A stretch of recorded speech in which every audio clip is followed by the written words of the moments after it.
요나서, 자기의 원수를 사랑하시는 하나님이 싫었던 반항적인 선지자에 대한 불온한 이야기입니다. 요나서는 구약의 선지서 중에서 독특한데요. 보통 선지서들은 선지자를 통해 선포된 하나님의 말씀을 기록한 데 반해 이 책은 선지자가 한 말 대신 선지자에 대한 이야기를 기록했기 때문이죠. 정말 얄밉고 형편없는 선지자에 대해 말이죠. 요나는 구약의 다른 곳에서 딱 한 번 등장합니다. 이스라엘 최악의 왕 중 하나인 여로보암 2세가 통치할 때인데요. 요나는 왕의 편을 들면서 그가 전투에서 이겨 이스라엘 북방 경계에 있는 영토를 모두 되찾을 것이라고 예언했죠.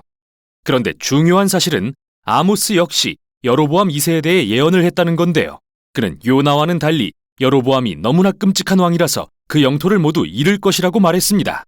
그래서 우리는 이 책이 시작하기도 전에 요나의 성품에 대해 의심하게 됩니다. 요나서는 아름다운 구조를 이루고 있으며 문학적인 대칭과 균형이 뛰어나죠. 1장과 3장은 요나가 이방인들을 만나는 이야기인데요. 먼저는 선원들을 만나고 다음은 요나가 증오하는 원수인 니느웨 사람들과 만납니다. 그리고 각 부분은 요나의 이기심과 이방인들의 겸손과 회개를 희극적으로 대조하여 보여주죠. 2장과 4장은 요나의 기도를 담고 있는데요. 하나는 일종의 회개 기도이고 다른 하나는 하나님이 지나치게 좋은 분심을 못마땅히 하는 기도입니다. 이런 세심한 구성만큼이나 이 책은 독특한 서술 방식을 가지고 있는데요. 이 이야기에는 무척 전형적인 인물들이 등장하지만 역설적이게도 그들은 우리의 기대와는 정반대로 행동합니다. 먼저 하나님의 사람인 선지자가 등장하지만 그는 반항적이고 하나님을 싫어합니다. 그런데 정말 부도덕할 것 같은 선원들은 오히려 유순하고 회개하는 마음으로 하나님 앞에 겸손히 나아오지요. 또 세상에서 가장 강력하고 잔인한 제국의 왕은 어떤가요? 그는 요나의 5마디뿐인 설교를 듣고 하나님 앞에 자신을 낮춥니다. 심지어 왕의 소떼마저 회개하죠. 이런 종류의 이야기를 우리는 풍자라고 부릅니다.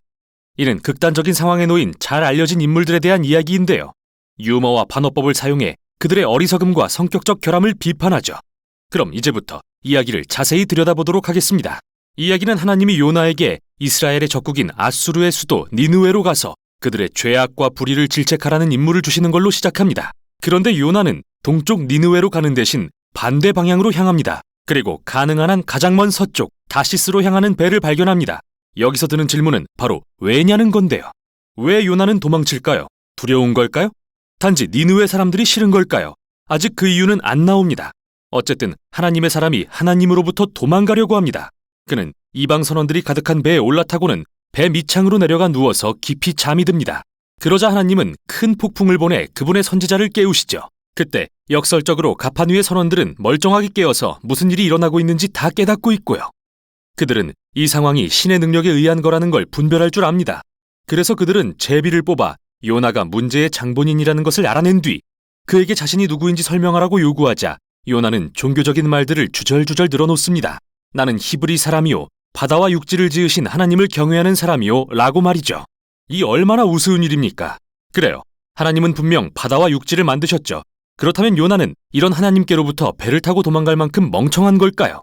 선원들이 요나에게 그들이 무엇을 해야 할지 묻자 그는 나를 바다에 던져 죽이시오 라고 말합니다. 언뜻 듣기에는 숭고해 보이지만 생각해보면 이는 요나의 가장 이기적인 행동임을 알 수 있죠. 니느웨로 가는 걸 피할 그보다 좋은 방법이 있었을까요? 결국 그는 선원들이 자신을 죽이도록 해서 죄 없는 이들의 손에 피를 묻히도록 했던 겁니다. 물론 그들은 내키지 않았지만 어쩔 수 없었고 요나를 바다에 던지면서도 하나님께 회개합니다. 폭풍은 잠잠해졌고 그들은 이제 이스라엘의 하나님을 경외하게 되었죠. 요나와 달리 선원들은 진정으로 하나님을 경배한 겁니다. 그러자 하나님은 니느웨로부터 도망치려던 요나의 계획을 꺾으시고 가라앉던 요나를 위해 기이한 바닷속의 무덤을 준비하셨는데요. 바로 큰 물고기의 뱃속이었죠. 만일 이게 정상적인 상황이었다면 요나는 틀림없이 죽었겠죠. 하지만 이 이야기에서는 모든 게 뒤바뀝니다. 바다 및 요나의 죽음은 도리어 그가 다시 생명을 얻는 통로가 되는데요. 이 짐승의 뱃속에 갇힌 요나가 기도하기 시작합니다. 엄밀히 말해서 그는 하나님께 회개하지는 않지만 대신 자신을 버리시지 않은 것을 감사드립니다. 그리고 이제부터 어떤 상황에서든 하나님께 순종하겠다고 서원합니다. 그러자 하나님의 응답이 참 재밌는데요. 물고기가 요나를 육지로 토해내게 하신 겁니다. 그리고 하나님은 다시 한번 요나에게 니느웨로 가서 외치라고 명하시고 요나는 그렇게 합니다. 니느웨는 거대한 성읍이었기 때문에 다 돌아보려면 며칠을 걸어다녀야 했는데요. 도착한 첫날 요나는 이런 말씀을 전합니다. 40일이 지나면 니느웨가 무너질 것이다. 히브리어로는 5개의 단어인데요. 그의 설교는 매우 짧고 또 이상합니다. 무엇이 빠졌는지 살펴보면 니느웨 사람들의 죄가 무엇인지 그들이 어떻게 반응해야 하는지, 누가 그들을 무너지게 할 것인지, 그리고 무엇보다 눈에 띄는 건 하나님에 대한 언급이 없다는 거죠. 대체 어떻게 된 걸까요? 요나가 일부러 최소한의 정보만 전달한 것일까요? 마치 자신의 예언을 자신 스스로 방해하려고 하는 것 같습니다. 니느웨가 반드시 멸망하도록 말이죠. 요나는 아무 노력도 수고도 하지 않습니다. 하지만 그의 동기가 무엇이든 간에 그의 계획대로 되지 않습니다. 왜냐하면 그가 이 5마디 설교를 하자마자 니느웨 왕과 그의 소떼를 포함한 성읍 전체가 슬퍼하며 잿더미에 앉아 회개하기 때문이죠. 이렇게 또 한 번 악한 이방인들이 도리어 하나님의 말씀에 반응하는 모습을 보여줍니다. 그분의 선지자보다 더 말이죠. 그래서 하나님은 니느웨 사람들을 용서하시고 그 성읍에 재앙을 내리지 않으십니다. 자, 이제 이 이야기가 얼마나 기발한지 알 수 있는 부분입니다. 요나의 짧은 설교의 마지막 단어인 무너지리라는, 정확히는 뒤집어진다는 뜻인데, 이는 마치 소돔과 고모라의 경우처럼 성읍이 전복되고 파괴될 것이라는 말도 되지만 무언가가 변하다, 즉 뒤집히거나 정반대로 달라진다는 의미로도 사용될 수 있습니다. 그러니 우습게도 요나의 예언은 결국 실제가 됩니다. 그가 의도한 대로는 아니지만 니느웨가 정말 뒤집어진 것이죠. 그들의 회개와 하나님의 자비를 구하는 기도를 통해서 말이죠. 이제 마지막 장에서 모든 이야기들이 하나로 모여집니다. 요나는 머리끝까지 화가 나서 두 번째 기도를 드리는데요. 먼저 하나님께 자신이 1장에서 도망갔던 이유를 말합니다.